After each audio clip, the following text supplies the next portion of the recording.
We should therefore never lose our sensitivity to sin. That's the intention of the world. That's the intention of the powers that be, is to cause you to lose your sensitivity to sin. And it's a process that takes years to complete. It's taken many years. Now, through the religion of Christianity, the sensitivity to sin began when we started moving away to our connection to the definition of sin. When you move away from the definition of sin, then you define what sin is, because sin, the word sin, is all over your Bible. The definition of sin is in your Bible. But if you reject the definition of sin, how do you define sin? Sin becomes denominationally defined.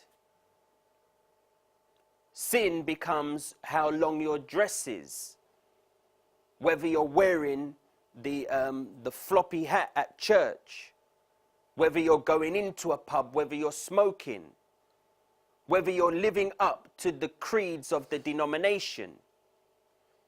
The scriptures define sin as a violation of the law, the transgression of the law. So all of those people who are calling the world sinners for not being in the church are sinners.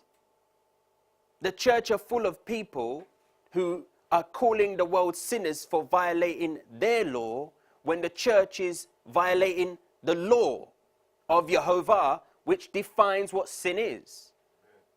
The world, the system which has been built around us and continues to be built around us, has no intention of reminding mankind Jehovah's law.